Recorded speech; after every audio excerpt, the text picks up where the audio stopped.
Cool. Amazing. And we are live. Welcome, everyone.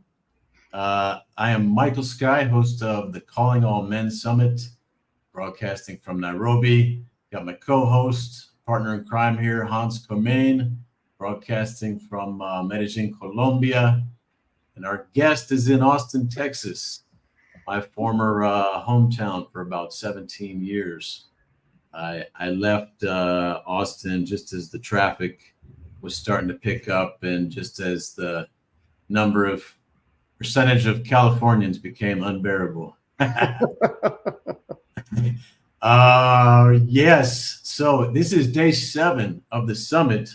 This is a men's summit. We're talking to 70 great men, mentors of men, fathers, often grandfathers, elders, and we welcome you. So yeah, we're talking today with Aaron Kleinerman, who's going to be talking to us about on the topic of from numb to fully empowered. So if you're watching from Aaron's Facebook page or group, big welcome to you. We're going to be talking to this man who you know, getting to know him and have his insight on this topic.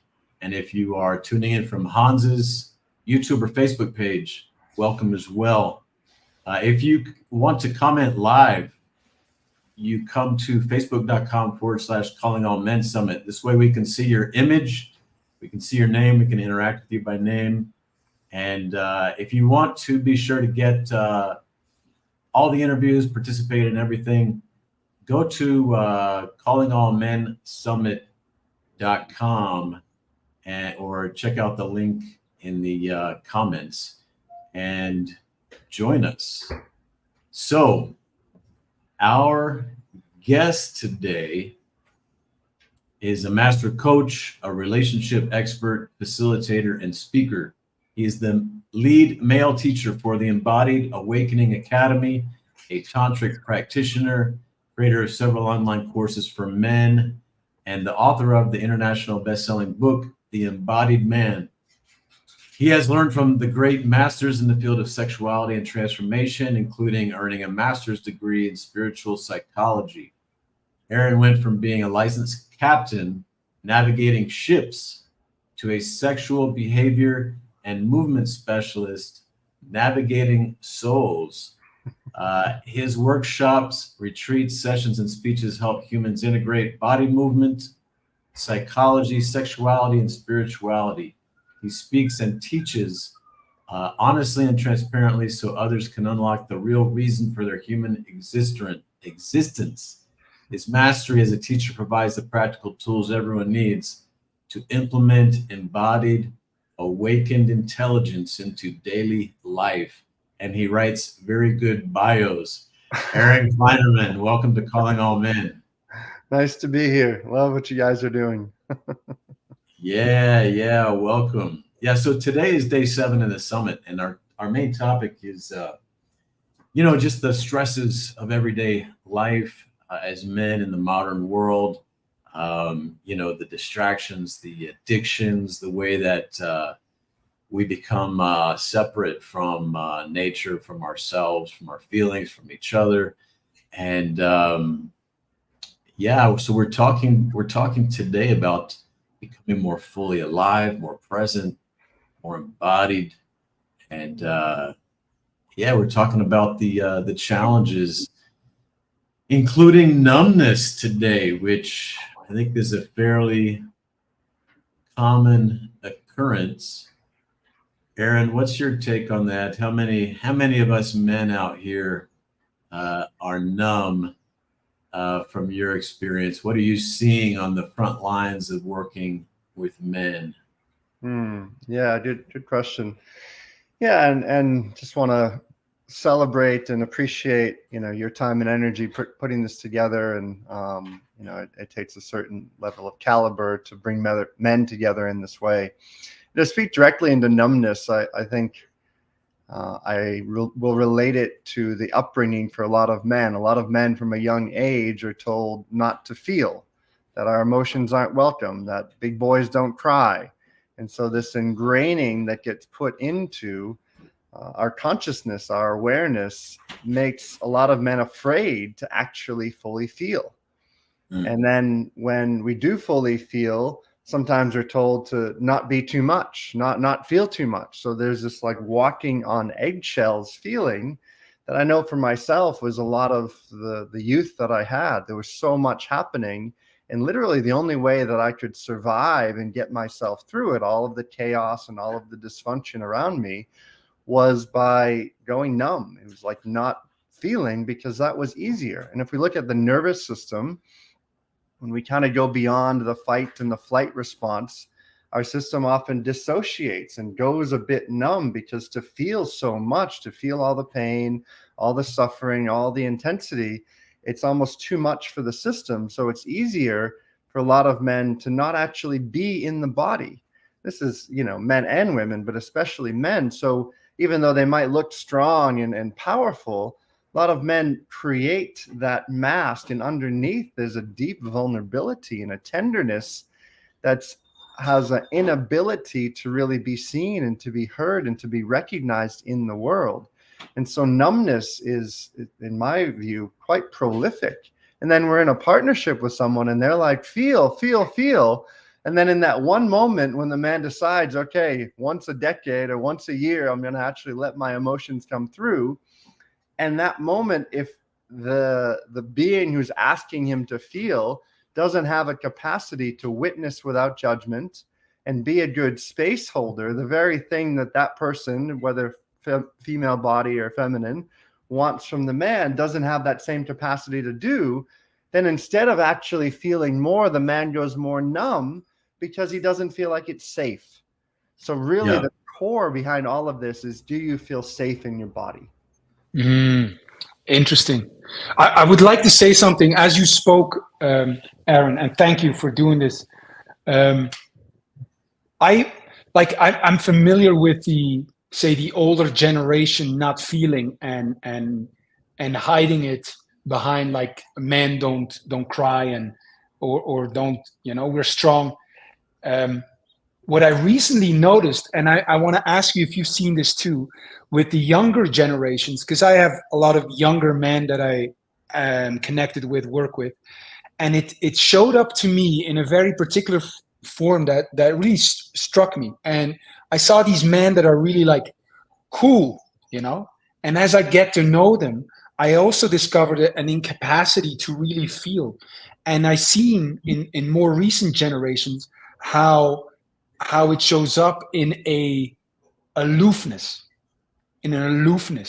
like I don't care, it doesn't matter. And to me it was very striking, because I didn't see it show up in that way.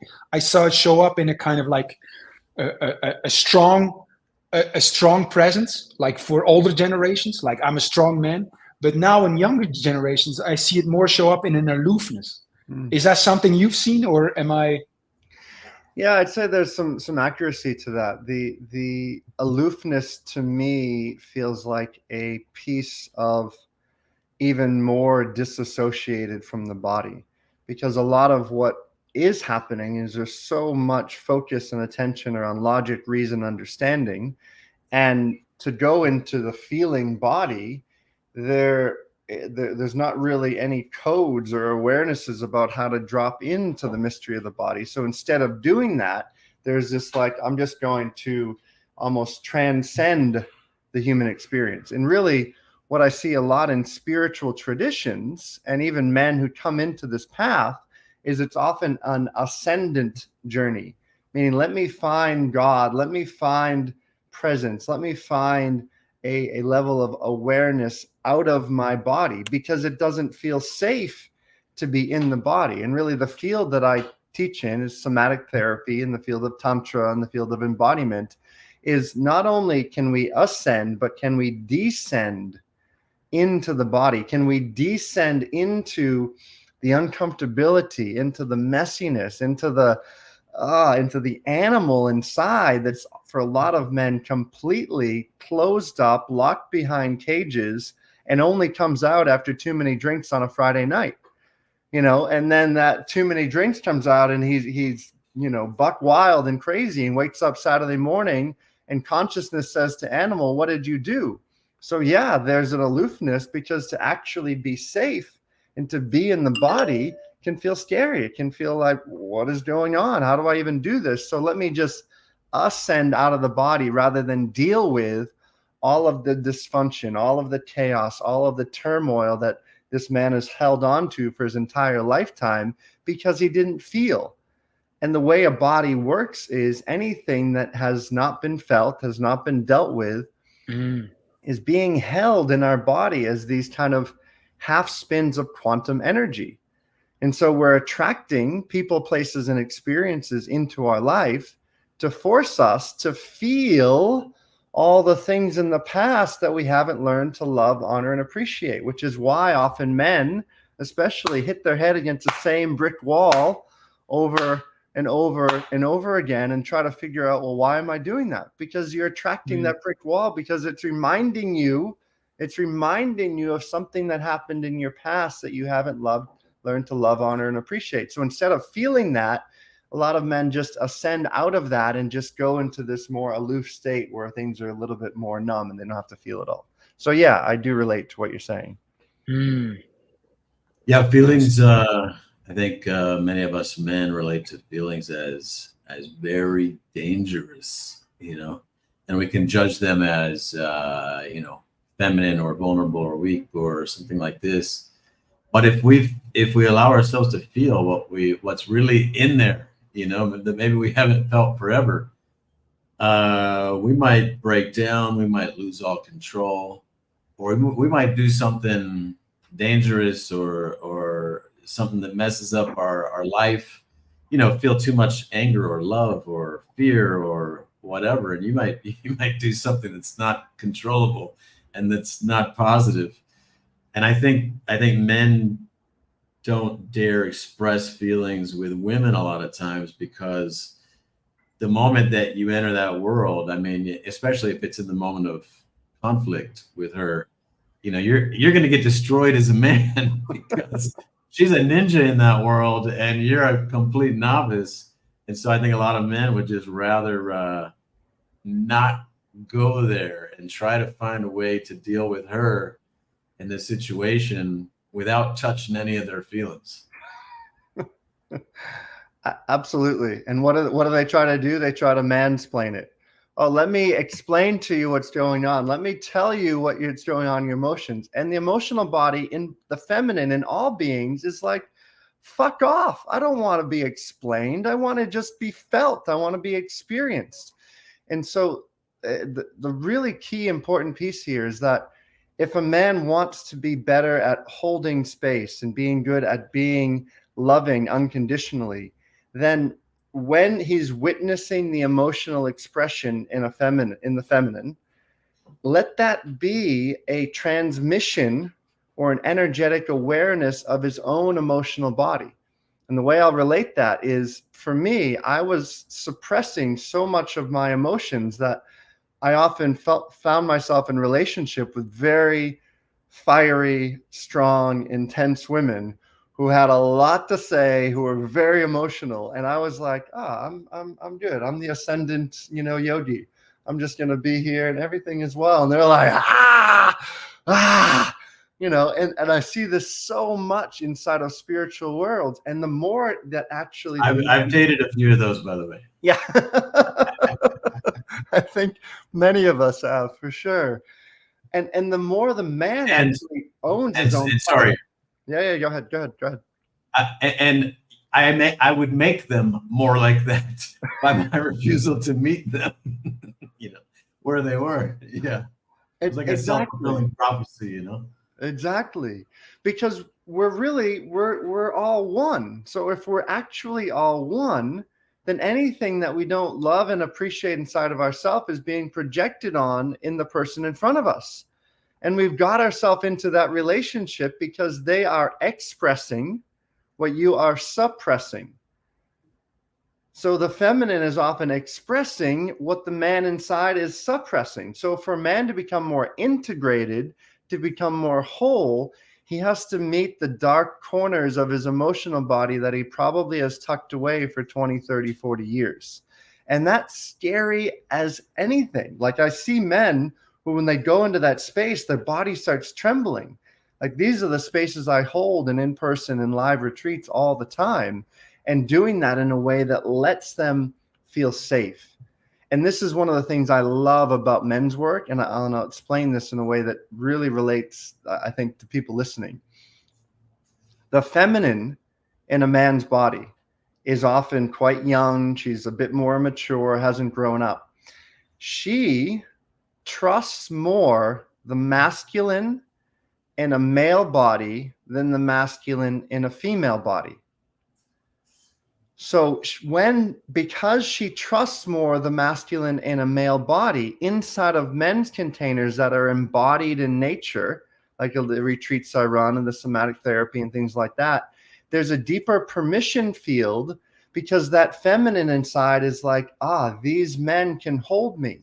Because a lot of times that feminine comes up in relationship with a female body, and the masculine in the female body, unless she's done a lot of work, probably isn't a very good space holder. So what happens, the feminine in the man's body, she matures and grows up when she's surrounded with all of her brothers.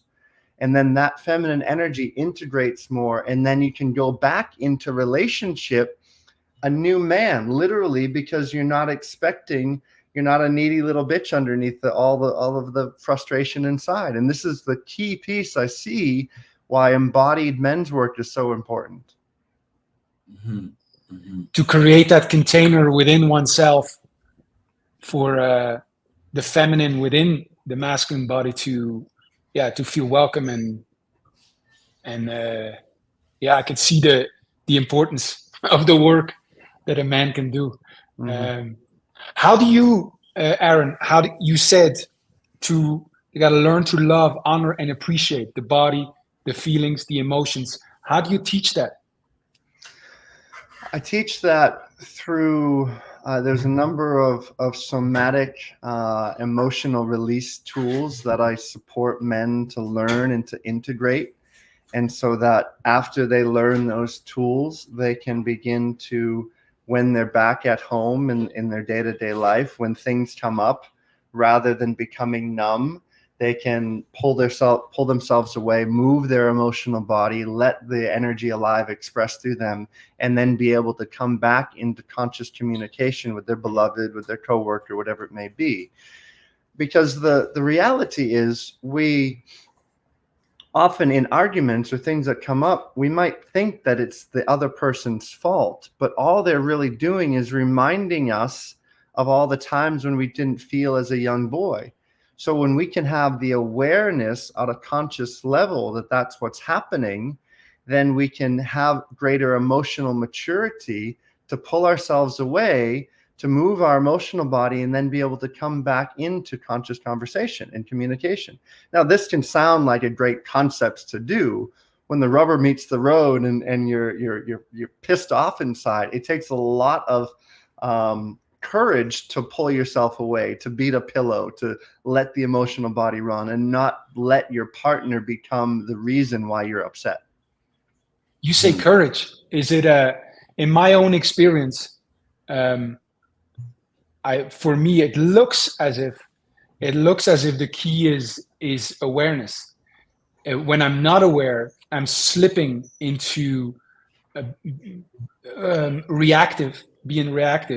When I catch myself quicker, it's a lot easier not to do that, and it doesn't seem for me to require much courage to shift out of it. But it's totally being aware, because there's so often I become reactive, and then I feel shame, and I'm like, why did I not catch myself? Yeah. So I want to break that down a little. And so awareness is more of a masculine principle of, let me witness without judgment. Let me be aware of the world around. It's a consciousness principle. Courage is a body felt sensation that arrives, that's actually coming more from our willingness to let ourselves feel. A lot of men get stuck in the awareness, and instead of actually going into the emotions underneath. It's like, let me just be aware of the fact I'm angry. Yeah, you can be aware of your anger for your entire life, but if you're not feeling your anger, then your anger is actually running the show. And so there's the awareness on the consciousness level, the courage to feel. And this is where courage comes in, is because in that moment when men are so predispositioned to go towards awareness, there needs to be a willingness to say, my shit's up, my school's in session, and something's happening on the inside. I need to let myself feel it and not just continue to push it down into numb. That's where courage comes in. That's beautiful. Aaron, Very powerful. Thank you. I had a friend and a student of mine who was a Tantra teacher. And back in 2007, she took me through like a weekend Tantra course with her and her husband. And she did this emotional release thing with me that didn't have any effect, you know? And I was definitely closed down to a large degree to feelings that weren't, let's say, I don't know, spiritual in nature or love or things like this. And it was when I started traveling, and I went first to France, and I'd had 5 years of French in school, but everyone acted like they didn't understand me and they didn't want to talk to me. And then I went to Brazil, and I had the same thing. And I basic phrases, I knew I was saying it correctly, but there was this disconnect, and they didn't want to talk to me. And I was like, okay, we hear that the French are stuck up, but not the Brazilians. I mean, Brazilians have this reputation for being warm and open and loving. And I was like, what's going on? And eventually I realized that what I was sharing with them more than anything was my energy.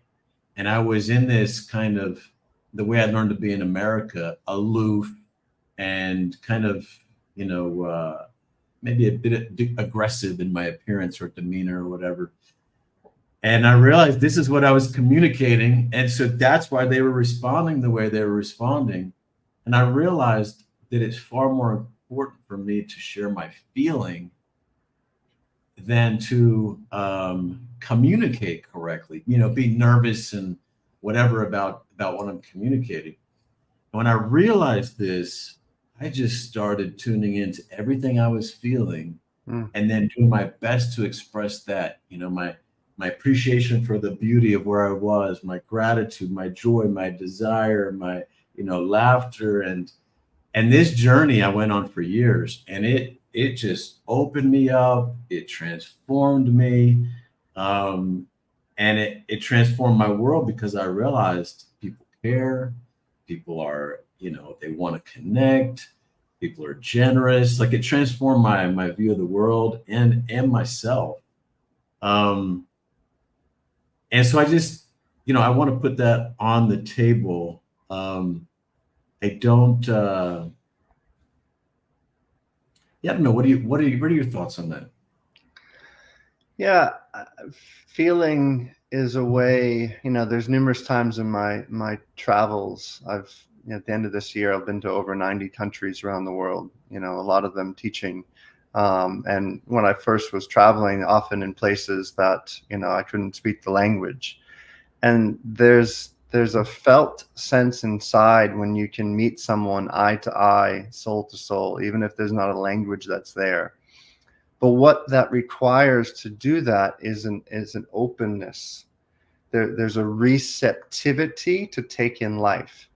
And the way I'll break that down in a comprehensive way is to looking at the male ergonomic body.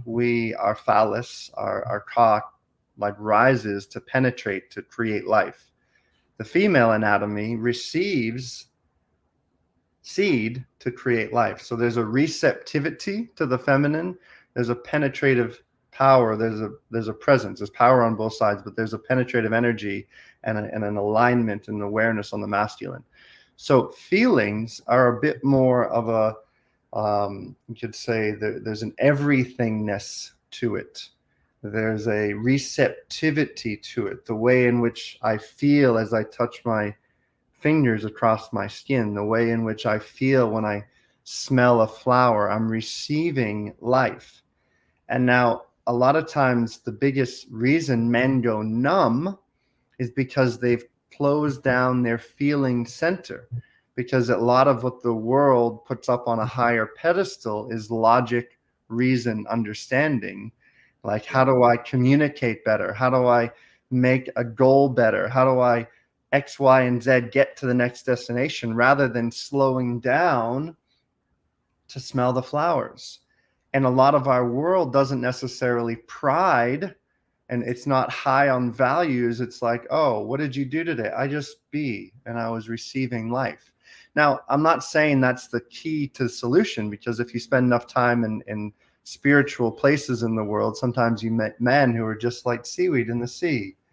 And they're just, oh, because they spent their whole life as that penetrative power. Now they finally found their feminine, and they're like, oh, what is it? It's a nice day. I'm just going to go for a swim and be. It's an integration of both of those. Like, I love the capacity of me to feel deeply, but I also know how to get shit done. I know how to be directive and clear and aligned and focused. And so to be fully empowered is being able to feel as well as to penetrate. It's being able to receive life as well as to penetrate life. These are happening in a level of duality inside of you. And really, into the field of Tantra is about mastering duality, mastering the human experience, so that we can have a deeper gateway and connection with God, not a religious God, but our relationship with the divine. And that is a requirement to be able to feel in the body, to be able to be present in the body, to be able to be notice what's the sensation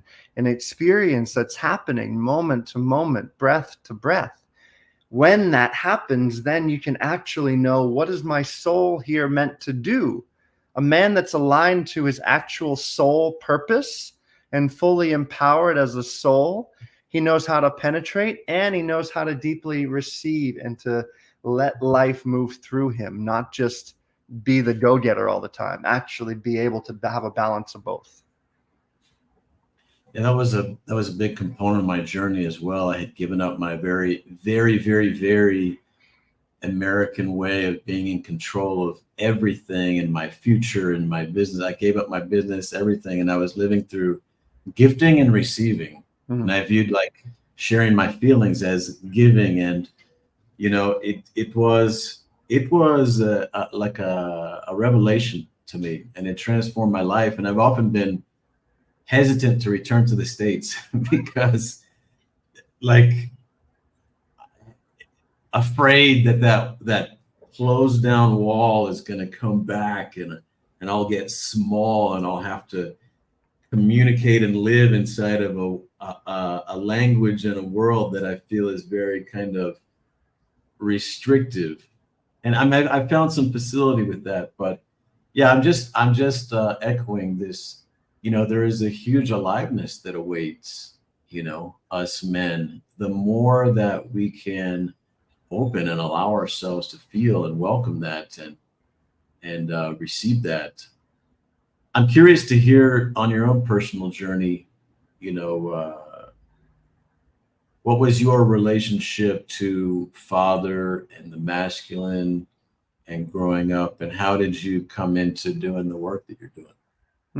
Yeah, I love that. Thank you for sharing your relationship with the U.S. I have my own, interesting relationship with this country. I don't really live here much anymore. I pass in and out, so yeah, I get it. For me, at 14 years old, I took a 2.5-hour drive with my father from a small suburban town outside of Boston I was living in. I was going to visit my sister up in New Hampshire at the college she was at. In that journey, I basically convinced him, coached him, counseled him out of his gambling addiction. I was 14 years old, and I had witnessed my father for the initial 14 years of my life. Every time he had money, he was just throwing it away, and he was losing it all to gambling.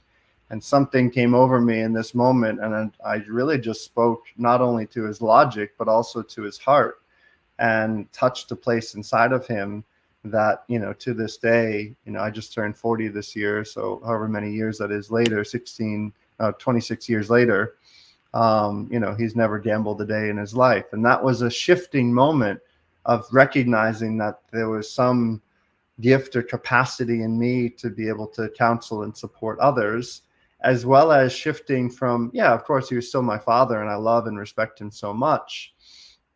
But it was less of like him being a fatherly role and more us kind of being brothers together and being kind of friends together. You know, and a few years later, you know, my parents more formally divorced and he was dating and I was finding women. So we'd often have very honest conversations about, you know, just life and growing up. You know, I look at my relationship with my father. You know, both my parents went bankrupt many times, like financially, absolutely horrific. As a father with an open heart that I could have a conversation with about anything, he was always there, and he still is in that way. But he's never, like, the words I've never heard from my father is like, I've got this. It was always like, you know, I had to learn how to be very self-sufficient and learn how to take care of myself. And, you know, my mother had her own set of circumstances and situations. But for me, going to a maritime academy was like, I remember having a vision when I was 18. I thought, okay, I can go through this maritime military school, probably get a little bit more order and structure in my life, and at the end be able to work half of the year and then travel and explore and study half of the year, which is what I did for many years. So I would get on a ship for, you know, 3-4 months, and I'd have my books and I'd read and I'd write and I'd discover. And then when I was in my time off, I'd pack my bag and disappear into the world and meet cultures and meet humans. How old were you at that time? I finished at the academy when I was 22. And so I worked out at sea for on and off for probably 6 to 8 years. When I was 25, I took a kind of 3-year hiatus. I went and did my master's degree in spiritual psychology in Santa Monica. At the end of that time, I was super deeply in the whole self-development world. I was working for a big publishing company. I was speaking and teaching from stage. And then I got a bit disillusioned by the whole world because I kept meeting people that understood concepts and were speaking about concepts on stage, but then their lives were dictating something other than those concepts. And I'm like, this is all a joke.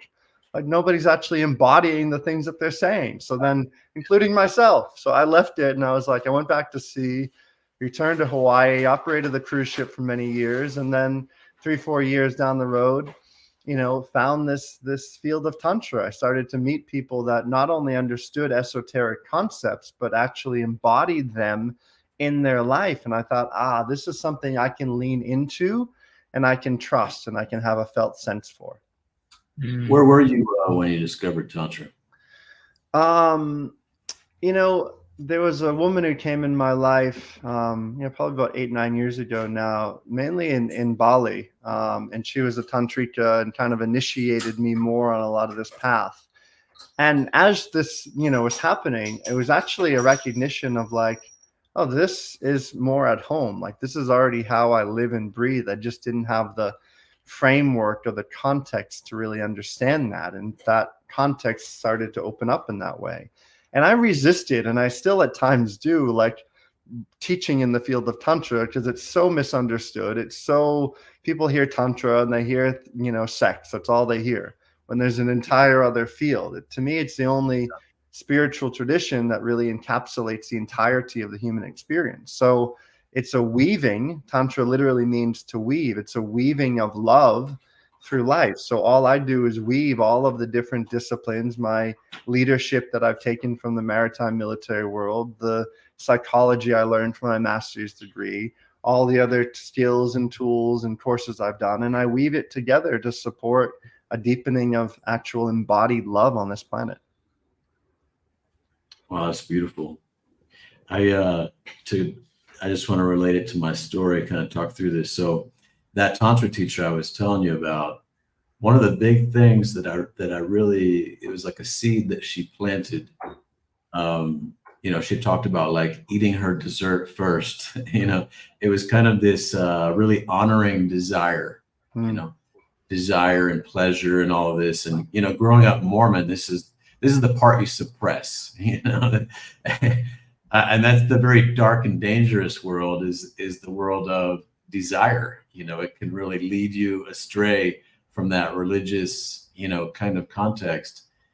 And then there was a man who came into my life, and he was, I mean, didn't have anything to do with tantra, but the way he spoke about desire, and he spoke all these languages, and he traveled the world, and it was clear like he lived in a world that was a lot bigger than the world I lived in, and he kind of embodied that world, and that a lot, like when he would speak French, he became French, and you could see like his expression completely opened up far beyond English. And then when he spoke Spanish, same thing, but in a different way. And I was fascinated by just how alive he was. And when I went off to travel, one of the things that I started like hunting, like really paying attention to and awakening myself and honoring and following was desire. Mm. And yeah, it's a fascinating journey. Tell me, because there are plenty of, I don't know, there are plenty of guys who they've kind of like, I don't know, left America in a sense, and they're on that kind of Bali, Thailand, wherever, maybe Costa Rica, you know, travel route, and they are really tuning into, I don't know, feelings, desire, pleasure. But I think, as you're kind of alluding to, you know, you can really just get lost in that world. What do you lose? What can you potentially lose if you kind of just become drunk in that? I don't know. Maybe the feminine is what you're calling it. That kind of just the feel, the feeling and the flow. Drunk and the desire and the feeling, and oh, life is so good, and let me soak it all in. Oh, every moment. Yes. Yeah, what I notice, like for myself especially, there's been times when I fully have lived in these different kind of bubble spiritual type communities, and I'm very grateful for, you know, having family in my life and having people in my life where times are like, you know, knock knock, like there's other things that exist other than spirituality and other than self-development, and so it's been this really deep grounding world of beings in my life that, you know, do things other than just the bubble of existence that I'm in, and that's been really supportive. And I initially, when I was, you know, found all this world, I tried to convince everyone to be vegan and convince everyone to, you know, live this life, and then actually there's just a deep loving acceptance of wherever one is in this journey. And so what I think can get lost, to answer your question, is a sense of like reality. I see some people in these bubbles of pleasure, and it's beautiful. And if they've never had that experience, I'd say deeply immersed, but then find something where you can ground that into your world to be the change you wish to see. Like, I love when I can go, and just yesterday I was speaking at a group of, you know, probably over 120, 150 people, and a lot of people brand new to this entire field. And I love just literally popping their bubble into this field, into this world of what does it mean to slow down and to feel and to not rush and to let go of the agenda in the bedroom and to like drop into the body more and not just be goal oriented. And when that happens, because the pendulum has been so far over for so long, sometimes the pendulum goes over to the other side. You know, I remember when I first found all of this, I turned, you know, for a little while on more of an ascendant journey, quite asexual. And I was meditating every day. And I'm like, the only relationship that matters is God. And I'm just in my connection with God. And I'm in the ethers all the time. And even the thought of like sexuality, I had so much of my own shame and judgment around that as well, that I pushed it aside. And it was just this slow back and forth integration journey where I feel like now there's a place where I can lean into that bubble of creation, take what I want, enjoy what I want, give what I want, and then also be able to bring that into the people, like things like this. We're bringing guys in that are suffering, that are going through, that are at the bottom of the barrel, that, are looking for solutions and understandings, and, disappearing into the, jungles of Thailand, of Bali might not be possible for them. So how do we ground that into a way that can actually make an embodied change in reality in their life, just to feel a little bit more, to slow down a little bit deeper, to come into their body more completely and not feel like they need to be aloof or disassociated. Yeah, I imagine for me anyway, the traveling abroad to a different culture really helped me to, I don't know, fully allow myself to experience the world of feeling and desire and all of this. Because when you're at home in the place that and the place where you've developed this whole persona to survive and succeed, it's, I don't know, in a whole new environment, I felt this freedom, like in Brazil, for example, Argentina, Brazil, South America, a big part of South America, the men feel, the men are, I think you could say, a lot of times very masculine, but they feel a far greater freedom and welcome to feel and express their feelings, including desire and expressing their feelings to a woman. And like when I was in Brazil and I wanted to talk to a woman, I would be the Brazilian me, not the American me. So I felt like just this whole other, and I still kind of feel this way, like there's a Brazilian me and an African me and an American me. But before I was just, I don't know. So yeah, I don't know. What's your take on that? I don't know. Maybe someone listening back in Austin or America, they're curious about tantra and feeling and aliveness, and I don't know, waking up to this new dimension. What are your thoughts on travel? On going abroad for those experiences?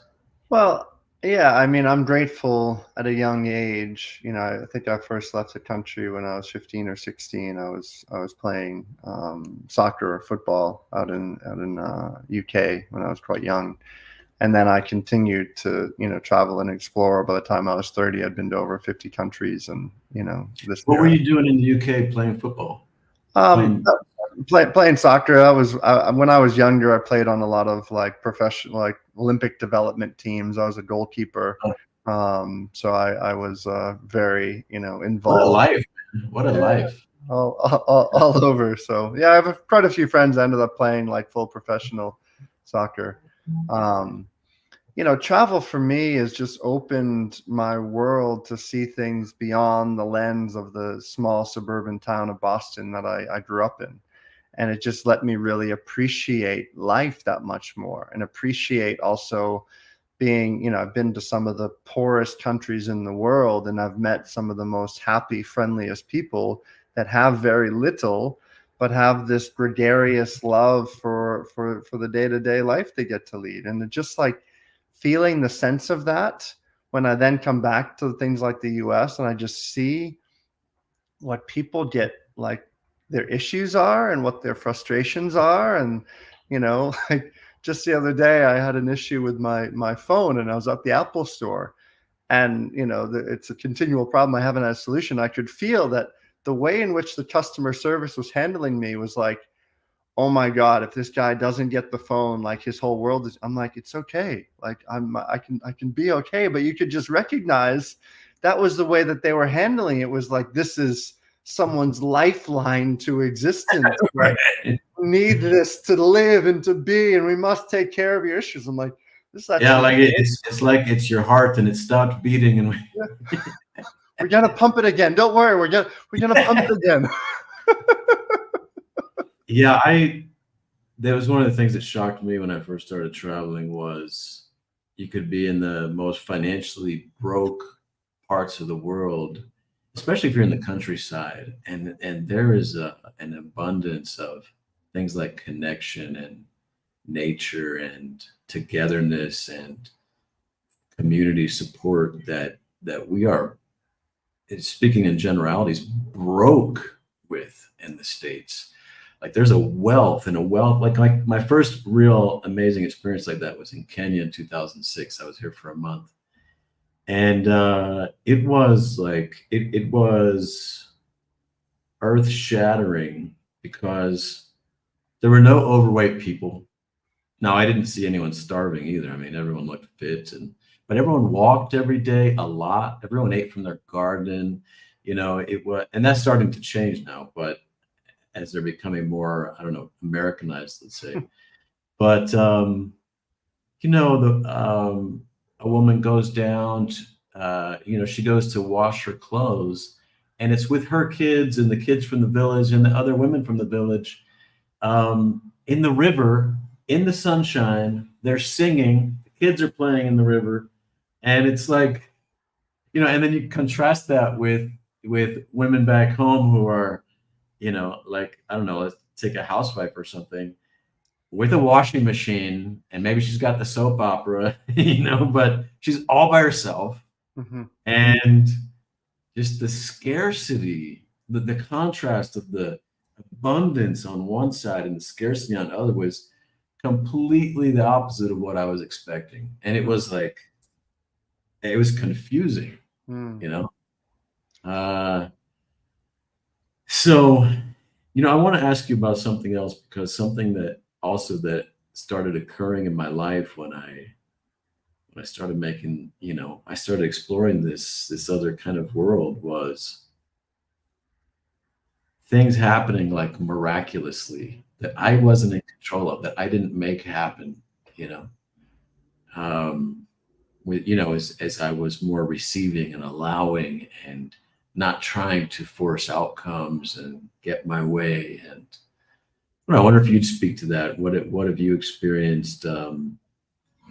Because it's not just what's available. I think is aliveness and a deeper felt sense of your world and ability to connect with maybe people and women in your life and things like this. But and intuition. I mean, there's a lot at stake here, but I don't know. What's your sense on what I'm talking about? Do you know what I'm talking about?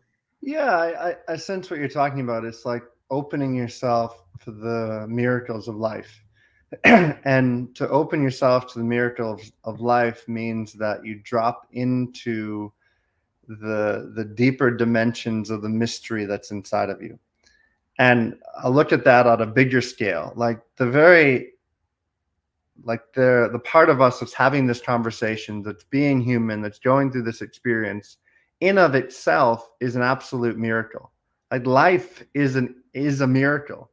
And I think sometimes we get so narrow-minded in our focus and forget to actually slow down to smell the flowers, slow down to remember the joy of being alive, because the next focus is the big project, and then the next project, and then the next thing, and then the next thing. And then what happens? We hit our deathbed and it's like, okay, what did I actually do?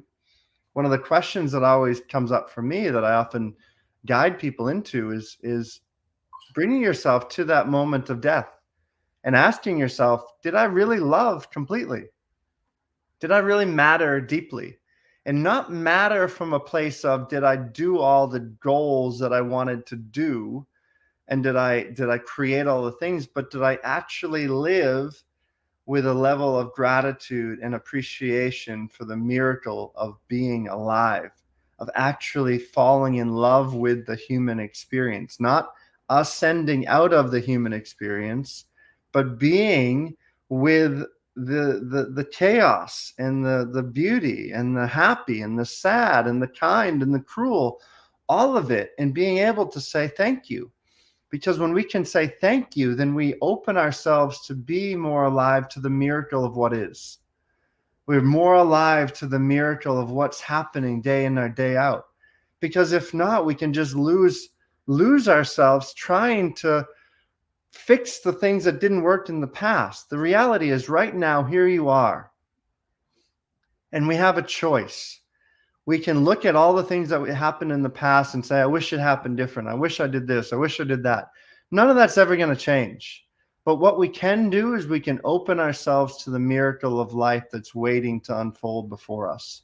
We can go out and fall in love with Gaia, with Mother Earth, that's holding us, that's nourishing us, that's giving us oxygen to breathe. We can put our hands on our own body temple and say, oh my God, what a beautiful blessing it is to be alive, to be able to breathe air, to travel wherever we want, to make friends, to make love with another, to make love with ourselves. Like, that is a miracle in of itself that nobody can take away from you.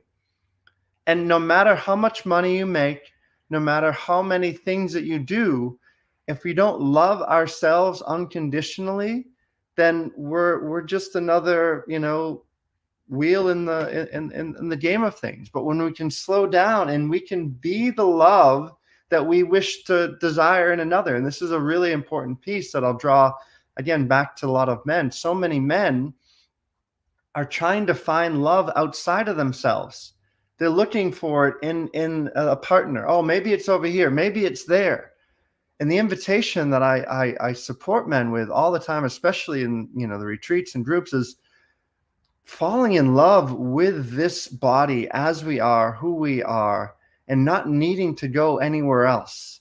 Because then when you are in love with who you are and you're taking care of yourself and you're nourishing yourself and you're not feeding your body with things that don't, make it fully alive and orgasmic and fully empowered, when we're actually feeding it with life force energy, then we are the embodiment of what we desire in another.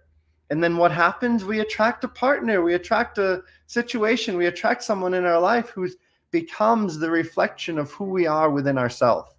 That's the miracles that we can open ourselves. That's the miracle of life happening before us. But what that requires, it's getting rid of all the stuff in the past that we're still held on to, letting go the story, releasing that mom and dad fucked up, releasing all that stuff, not releasing it just intellectually, releasing it at an embodied level by feeling the pain, feeling the uncomfortability, feeling the moments when you're like, I just wanted to leave. Because the reason, one of the things that touched me so deeply about and why I said yes to the summit was the connection to male suicide rates. And men that has gone up so much. Just so many men feel so fucking alone. They don't know where to turn, and they feel like, I don't know even who I am anymore. And so, yeah, they do take their life. And so I just want to speak to that directly. Like, living in of itself is the greatest joy that we can do. And I know that might be tough sometimes, because we feel like everything is falling apart. We've lost the job, we've lost the wife, we have no meaning anymore. But just to take all that away and to fall in love with who we are. And that's through touch, it's through connection, it's through, drinking a glass of orange juice and saying, oh my God, what a blessing this is to put this in my body. And that can just sound like some hippy dippy dream, or it can be a way of living and breathing. That is the tantric life. That is the way of actually being an embodiment of love in through the world. That's a way of being fully empowered, feeling deeply, expressing completely, and not being afraid of the power that exudes inside of you, so that when you are on your deathbed, you can look back and say, you know what? I did love deeply. I did love completely, and I gave it my all. And thank God I've had this life. Hans? Well, first of all, I think it's very beautiful, and I could see your care for this, which is what I love seeing most, and is very life affirming. Since the beginning of this talk, I've had a question that I think would be helpful for a lot of people in this space. Do you, Aaron, have tools that you use to measure someone's, say, numbness and or aliveness? Or is that just a kind of a language user's approach, or just a gauging of that? Are there ways to measure that? There are definitely ways to measure it. And what I would say for me that's more important than measuring it is, can the man that's wanting to measure it actually feel?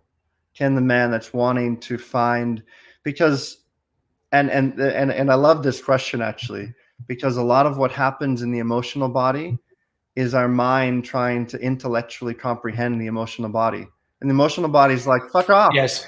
Like, The mind is trying to figure out what the body already knows. Yeah, and the body, like, there's so many books out there that speak into this subject so well.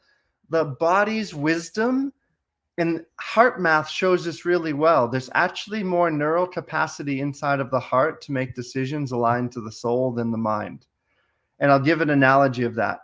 As a mariner on the ocean, often you'd have a navigator and a co-navigator. And the co-navigator is assimilating information. It's taking the wind, the tide, the currents, all of the pieces, and it's feeding that. It's giving it to the navigator, and the navigator then says left, right, or slow down, or stop all, or whatever the command is. For a lot of people, their mind is the navigator and the heart is the co-navigator. The way I like to switch is that the mind just does what it needs to do, assimilate information. And then it feeds that to the heart that then can make a decision that's aligned not only to the mind, but to the emotions as well as the sex. So yes, we can measure in a way. The real measuring question is, are you feeling? Can you be present to the sensation and experience of when you put on your shoes, of when you comb your fingers through your hair? Can you feel the sensation that's happening in your body? Because this is how we train sensation. And so we measure it by simply beginning to expand upon it. And the measuring part of us is often the intellectual part of our brain that wants to try to control the emotional body. One of the greatest gifts that happened to me on this journey, one of the schools I teach for now, I was in a grassy field in New Zealand. Rain was streaming down. I was having one of these come to Jesus moments, just crying and crying and crying. So many tears, crying about mom, crying about dad, crying about this. And I watched my mind come in, and it was like, oh, what are you doing? What are you crying about? And I remembered in that moment, I said to my mind, you know what? Just give me a fucking minute. Just give me like 10 minutes. I know you're going to come back to me. I know you're going to come back. Just let me cry. Let me feel without needing to know why. And that was such a change for me in my life, because then I can just feel. I can feel what it means to be alive. I can feel what it means to, take a walk on the beach, to, watch a beautiful movie, to eat an orgasmic meal, to make love with myself, with another. And I don't need to have a reason or a measure of why. I can just do it because I'm doing it. Just one thing, it would not be right, I think, to ask an audience like Michael and me if we can feel when we run our fingers through our hair. Well, when you run your fingers along your scalp, my apologies. Yes, or your beard, you can feel your beard. Touche. A number of years ago at a retreat that I was leading at, there was a German woman who showed up, and, we were getting in touch with what we were feeling, and she couldn't feel anything, and then she, at some point in the retreat, she had this insight. I feel numb. It's like trying to feel, and we don't feel anything. Maybe that's also in a way a feeling or a sensation or a sensory something, and that really helped her. I mean, talk about measuring to some degree, because when she knows she's not, when she understood that she was numb, then she felt like, okay, there's somewhere I can go now. Now how can I begin to feel, but that, anyway, I was just offering that because I remember that moment in the title of your conversation here is about, from numb to fully empowered. So Aaron, maybe in closing up here, I want to ask you about the fully empowered part of the conversation here. But just before I do, just want to remind everyone that today is the last day of the Calling All Men Summit. If you've been participating, now's a great chance to get the full library. It comes with a number of video trainings with mentors like Aaron. And you can also join us in a group. So, if you're feeling disconnected, isolated, what's the point? Come join with us, get connected, have an experience of what it's like to work with a mentor like Aaron, who can open up your aliveness, connect with some brothers, take a next step into connection and mentorship, brotherhood. And when you do choose to own the summit, and Hans, the link you put is not, I don't think, going to go to that order page, but it is going to go to the homepage of the summit. You also get a copy to give to a brother. So you can gift, it's the holiday season. You can gift it to a son, a father, a brother, and join them in this journey. And while I'm mentioning it, if you're enjoying this conversation with Aaron, tag a brother or hit that share button, share it with your community. It's a beautiful conversation to be a part of and to share with a brother. So, and Aaron, we're asking you to come back. We were planning on do this right after the current talk, but our community is not fully set up. So we would ask you to come back and give us an experience of working with you, maybe give us a teaching or a training in the next week or two for those who've chosen to own the summit. But talk to us about fully empowered, from numb to fully empowered. What is that? Talk us to it about that direction we can go in, or that destination of fully empowered. For sure. Yeah. Fully empowered, like I've been sharing in this conversation, is our capacity to both give and receive, to take and to allow, to penetrate and to, be receptive. And fully empowered means that there's an integration between these two polarities that are happening inside of you. And so a fully empowered man is connected to the depth of awareness of his conscious present mind. He's present and can feel life moving through his heart, and he opens his heart. He's not addicted to love. He's not avoidant of love. And he feels his primal nature. He feels his animal instinct. He feels his gut sense inside of him. And he also has a healthy relationship with his own sexuality, where he's let go of the shame and the fear and the guilt around it, and actually owns the part of his phallic nature that can penetrate through what's not love, and utilizes that both in the bedroom and in the boardroom. So to do that is a simple, slow, day-to-day process where we're rewiring ourselves to be able to feel. So there's a practice I share in the book that's behind me. And in that book, there's over 40 practices. One of the practices is called everythingness and nothingness. And it's a simple practice men can do for 10 minutes in the morning. You put a timer on your phone for 5 minutes, and you go into dance, into movement, into screaming, into yelling, into whatever it is. You're becoming everythingness. You're not judging it. You're just letting the energy move. And it can feel like an uncorking of the bottle, because we've been corking the bottle for so long, and that bottle often has a whole flooding of emotions, of energy that wants to come through us. At the end, 5 minutes or 10 minutes, timer goes off, and then we go into a silent, more inward meditation where we become the witness and the observer of what we just went through, as well as of life. So what are we doing in this moment? We're feeling deeply in the everythingness, and we're also listening completely in the stillness. So we're cultivating within our body more capacity and integration between masculine and feminine inside of us. And the result of that is that we start to wake up our what would be life force or kundalini energy. This is a gateway into being a fully empowered, embodied man. And that life force, it literally, anyone who's listening, you can place your fingers right on the base of your spine, right at your tailbone.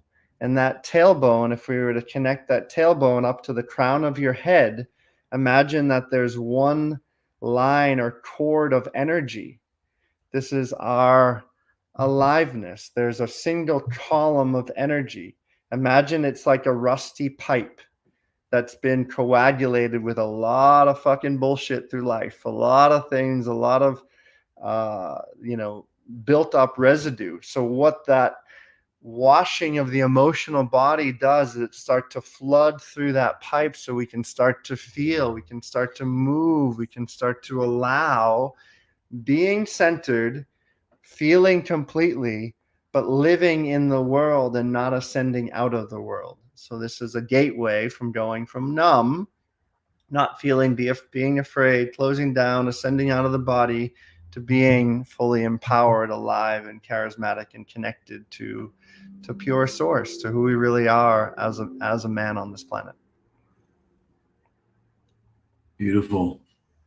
Hans, the last word? I have no last words. I would love for Aaron to say something, maybe, if he wants to, the people watching. Yeah, I'd say, those of you watching, like, for one, where you are, whatever you're going through, you're worthy of love. Like, nobody can take that away from you. And no matter what you haven't felt or been afraid of feeling, like, stay here in this human experience, stay here and see what it would feel like just to open your heart a little bit today, just to let yourself have some tears, to let yourself have some anger. And to if you feel anger, take yourself to the bedroom, put the anger on the pillow in front of you, and just let your emotions come through. And when you can actually feel the depth of what your mind knows, then you'll integrate the wholeness of your body. So I honor your willingness and courage even to listen to this conversation, because a lot of men on this planet don't even have the willingness to do that. So give yourself gratitude for being here, for listening completely to what we're talking about here.